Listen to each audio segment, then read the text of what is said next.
Sekali lagi, Jom Channel kembali menemui anda untuk bersama kami merentasi berita-berita panas sepanjang minggu. Rentasan berita minggu ini. Bersatu, Parti Tiada Masa Depan. Kera mengambang di Sabah gagal menebuk atap. Ekonomi merodom, salah Pakatan Harapan.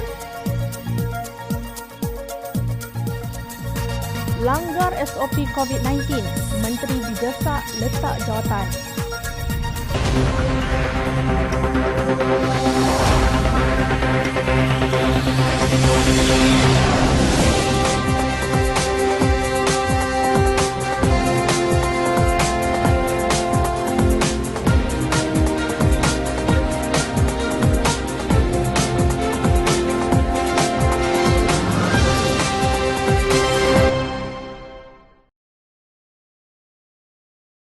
Assalamualaikum dan salam sejahtera. Saya Azin Arif dari Jom Channel.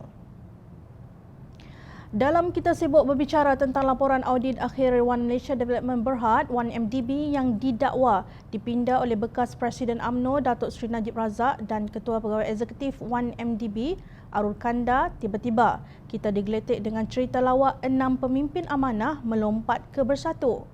Sebuah portal yang bernama Terengganu Report melaporkan bahawa 6 ahli parlimen amanah yang akan bersama Bersatu itu bertujuan untuk menyertai muafakat nasional. Namun, kata Naib Presiden Amanah, Datuk Seri Dr. Mujahid, tidak ada pemimpin amanah yang berminat menyertai Bersatu. Lebih-lebih lagi, kini parti berkenaan menyaksikan ramai anggota dan pimpinannya meninggalkannya. Ada yang menyertai Parti Baharu Pejuang yang ditubuhkan oleh Tun Dr. Mahathir, ada yang melompat ke Parti Keadilan dan ada yang tanpa parti. Mujahid berkata Bersatu merupakan sebuah parti yang tidak mampu bergerak lebih jauh dengan tindakan mereka ketika ini. Siapa nak masuk Bersatu? Hari ini orang pakat keluar berduyun-duyun. Siapa nak masuk Bersatu? Bersatu ini dia tidak akan ke mana. Saya yakin 6 orang wakil rakyat ini tak ke Bulog, teringin dan masuk Bersatu, kata Mujahid, katanya seperti dipetik Sinar Harian. Setiausaha Agung Amanah Datuk Dr. Muhammad Hatta Mat Ramli yang turut dinamakan juga menafikan kabar angin tersebut. Bercakap kepada Bernama, Hatta berkata perkara itu tidak boleh dipercayai sama sekali. Tak boleh percaya, no such thing. Tak ada pun keluar parti, katanya. Terdahulu, Timbalan Presiden Parti Amanah Negara, Amanah Datuk Seri Salahuddin Ayub yang didakwa mengetuai kumpulan 6 ahli parlimen amanah itu menafikan berita tersebut. Malah beliau menyifatkan dakwaan tersebut sebagai tindakan terdesak pihak yang tertekan dengan perkembangan terkini politik tanah air. Laporan yang merupakan fitnah murahan itu tidak akan sedikit pun menjejaskan usaha dan komitmen Pakatan Harapan untuk mengembalikan mandat rakyat dan menyelamatkan negara dari bencana politik Perikatan Nasional. Saya mengharapkan rakyat Malaysia dapat bersama Pakatan Harapan mendukung dan meneruskan cita-cita membentuk Malaysia baharu yang bebas rasuah dan penyelewengan serta menegakkan amalan politik yang telus, benar dan tidak berteraskan fitnah dan kepalsuan, katanya dalam satu kenyataan.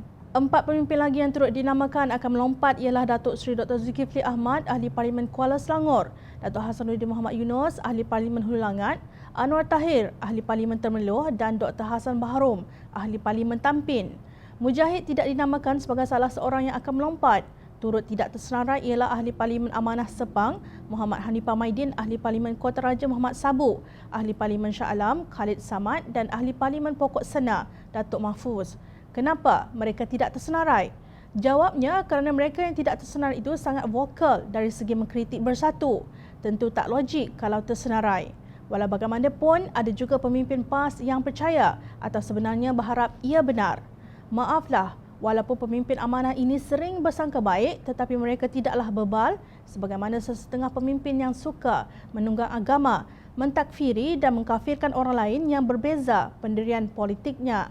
Nampaknya gerombolan yang cuba memecah belahkan amanah ini gagal. Cuba lagi. Itu pun kalau sanggup ditangkap surat saman yang akan mengejar anda.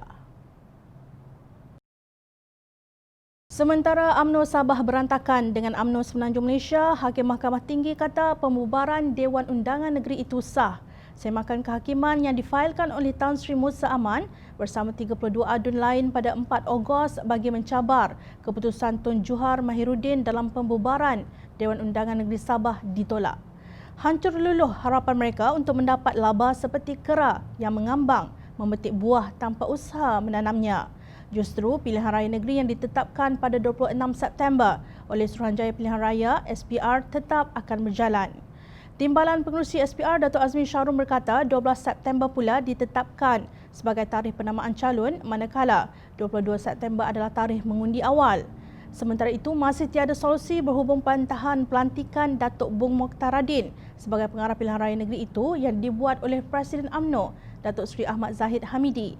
Ketua UMNO Tuaran Datuk Seri Abdul Rahman Dahlan yang mengetuai 12 Ketua UMNO dari Sabah itu berpendapat pengumuman Zahid itu melanggar semangat autonomi diberikan kepada UMNO Sabah untuk menentukan hala tuju sendiri.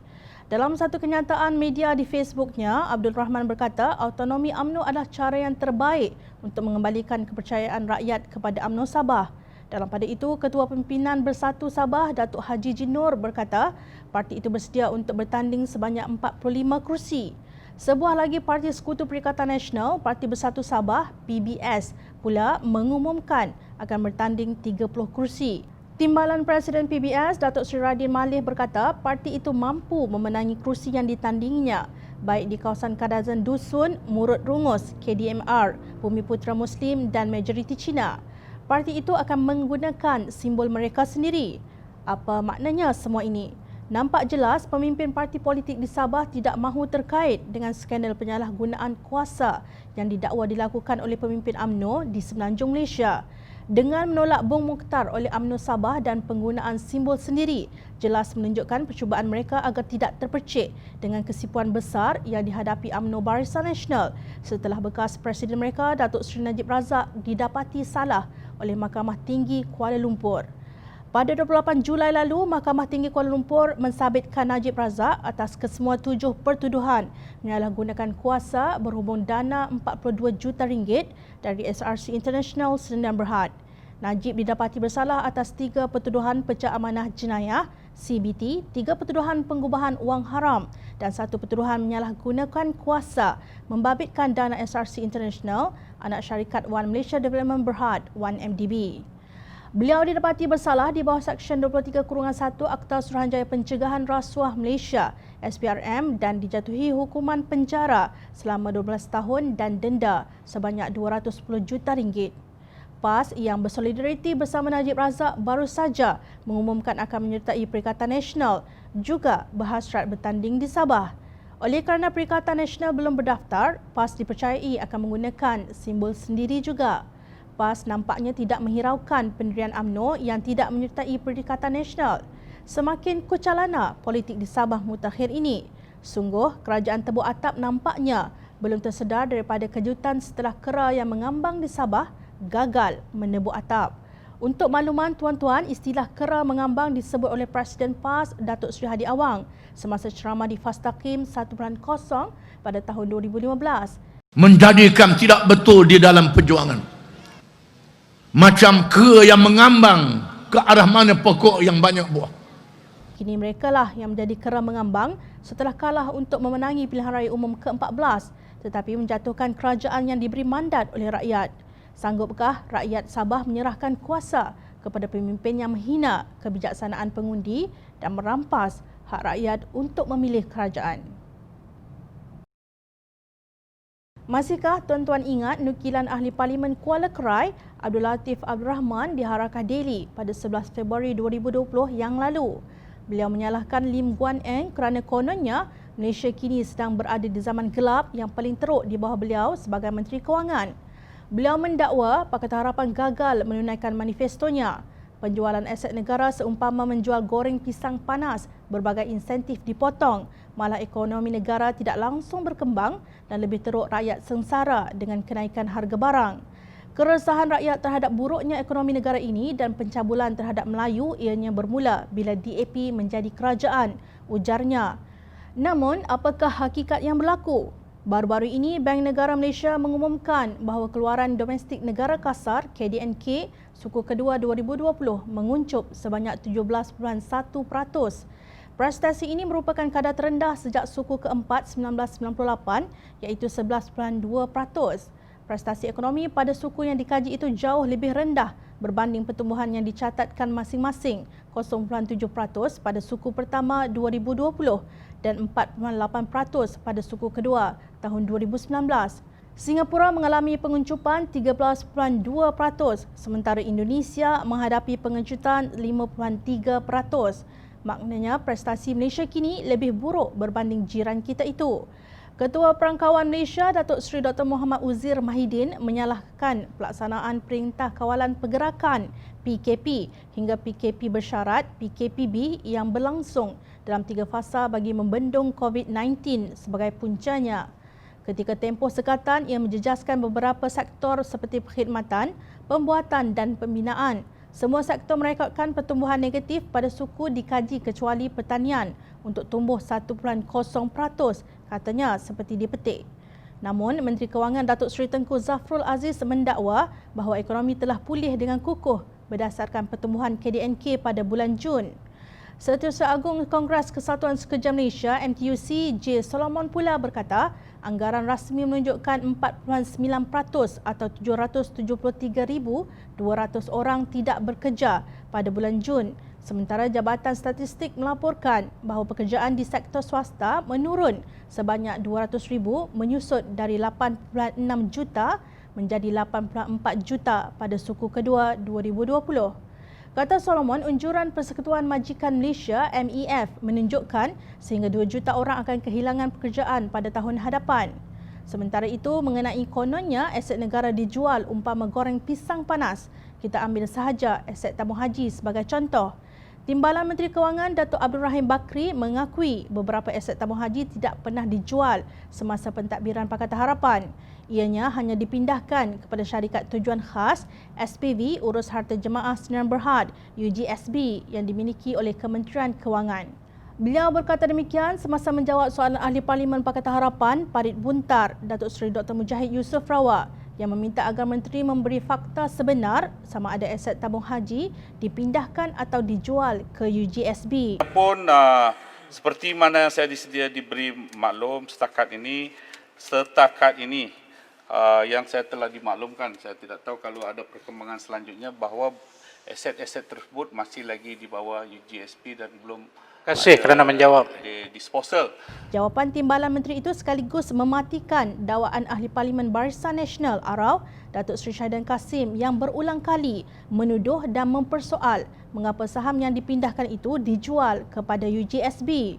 Ia juga menjawab tuduhan Abdul Latif pada Februari lalu yang bercakap tanpa fakta hanya kerana benci kepada DAP. Adakah ekonomi yang lemah kini salah Guan Eng, DAP dan Kerajaan Pakatan Harapan?